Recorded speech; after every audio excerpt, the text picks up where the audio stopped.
How do you see India-China relationship with a special reference to the CPEC? See, this is a very interesting question and very timely because it has brought two other dimensions. One is with Pakistan because CPEC is happening, China-Pakistan economic corridor, it's happening in Pakistan, but the investor is China. Now Pakistan says that for its own internal reforms it requires China's investment. Whereas there are problematic areas like Gilgit and Baltistan where this particular project will also be carried out, for which India is not comfortable with. So in a way India says that territory remains probably problematic, but that does not mean it is China's.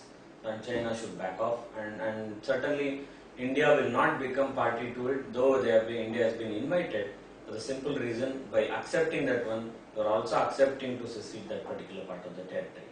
So that is one of the reasons we are not accepting it. Recent Sheikh Hasina's visit to India and a grand welcome given to her by Prime Minister Modi.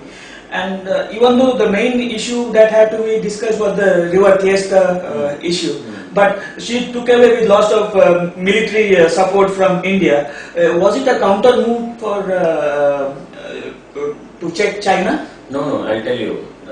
Modi is a very smart player. If you look if you go by the protocol, the Prime Minister does not come and receive the Prime Minister of another country. It's most of the time External Affairs Minister or a different way it is done. Whereas in this particular case, Modi understood that she would take up the single point agenda of the Teesta because this is summer and there would not be water and there would be an issue on both the sides and she would come with a particular motion. So what he smartly did was, he outdid lot of her thinking and he went personally, he received her and without any making pomp show. In fact, he went by the normal traffic at the traffic time, not making too much of hassle for the public, went and received her. So your first goal is scored because she feels overwhelmed that the Prime Minister himself has come to receive. So he scored on that level. Teesta, even the Prime Minister was aware, even Hasina was aware, the thorn is Ms. Banerjee, Mamata Banerjee.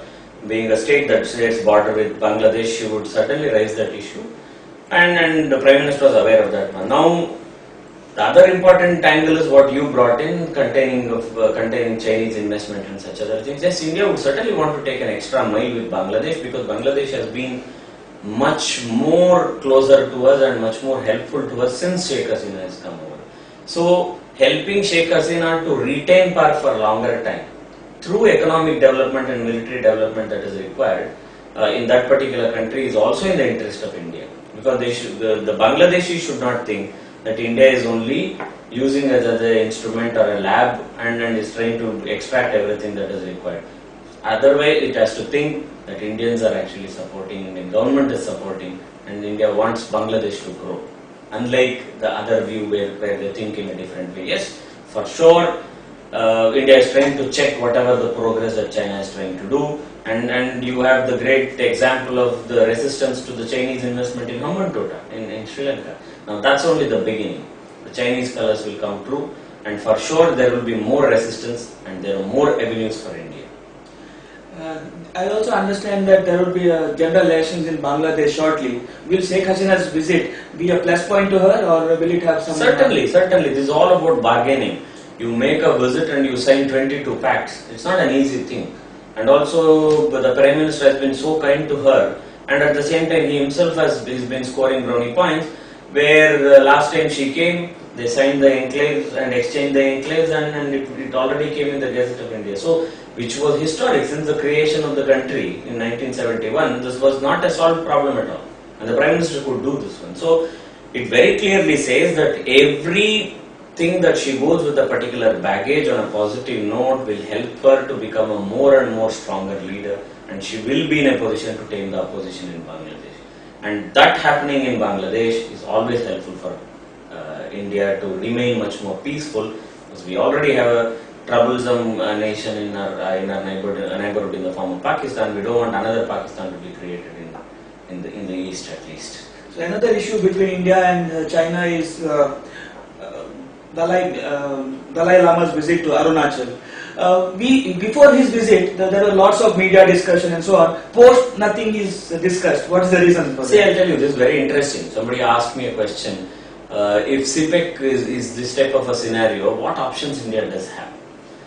To be very, very frank, with regard to CPEC and the investment that Chinese are making, we have no control. But India could counter that one with few other options where you put the ball in Chinese ground also. One, you can tell them that if you want Gilgit and Baltistan to be a place where you want to make investments and such other things, let's come to an understanding. Allow us to freely invest and do whatever we want to in Arunachal Pradesh, to which the Chinese will feel difficulty. On top of it, you're pushing the Dalai to visit Arunachal Pradesh, and then you're sending there. Now, Dalai is a very smart move because Dalai Lama is seen as a political person, in the sense that he is more respected for his spiritual path. Everybody, from an Australian cricketer to everybody, would want to visit him, and he is extremely popular across the world. And in that type of a scenario, he comes there, and then you have the State Minister for Home, Kiran Rijiju, visiting there and being there. And the best part, the icing on the cake, was Mr. Kundu, the Chief Minister of Arunachal Pradesh, making that statement. We don't share a border with China, we share it with Tibet. Now, you don't get a tighter slap than that one. That's the best way you move. You keep annoying me, you keep troubling me, just playing the Pakistan card.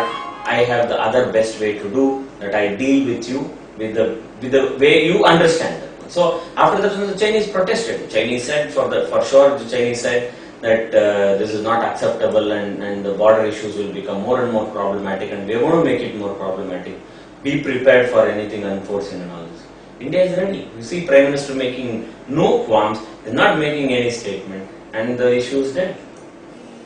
I think this is the Kautilian dictate. Yeah. The way he demanded, or he expected the Indian leaders to deal with a country like China, which does not understand normal language. So they are basically speaking in the language which Chinese understand. Exactly. They are trying to be the Romans in Rome. They are trying to deal with the Chinese way. When President Trump, the President of United States, took over charge, he was seen more as friend of Russia rather than an adversary. But the recent attack on Syria has started raising doubts. Your take on that? See, this is what is real politics is all about, or we call it real politics in political language. What happens is when you are in the opposition, you speak a different language, and there's a lot more rhetoric that comes in, and you seem to be romanticizing a lot of issues. So, though this was seen as an historical movement that the Chinese and the Americans are coming together, the Americans and the Russians are coming together, but at the same time they were seeing how long this honeymoon will continue. So the truth has come out at the end of the day. The Americans would not want anybody else to become greater than them. That is very clear. Second, they also can't stay away from the affairs that happen in the West Asian region. Third, the greatest influence is Israel. Now, Trump is seen as somebody who supports Israel heavily. So whatever he does, he keeps in mind what the Israelis really want in that particular region. So you can understand the role of CIA, you can understand the role of Mossad as an intelligence agency of the Israelis. So based on that one he is doing. So for me this was expected. This was expected. Maybe this come a little earlier than I expected, but this was expected that he would fall in line. Again he will try behaving the same way the previous American presidents have behaved. Obama made a great speech. He said that we will reduce our nuclear stockpile, we will reduce our nuclear weapons. But at the end of this thing, you saw he getting a Nobel Prize. Nothing happened to the nuclear weapons. So I think real politics is different, or the way the American politics works is completely different than what it is seen prior to the election or during the campaign. Now, what would be the next move by the Russians? Russians are very smart. See, Russians would never give away their help to the Syrians for the simple reason that there is a port called Tartus, which is very, very strategic for Russians in Syria, and they would not want that to happen. And more so, President Assad is very close to the Russian establishment, so they don't want that to happen. On top of it, there is also this triangular nexus. It's not that it's sustaining only because of the Russians, but it's also because of a few other people. One important one in this triangle is Iran. So that story is a long story on the Shia-Sunni conflict. Now Assad, he is someone who belongs to a smaller sect within the Shias called the Alawite.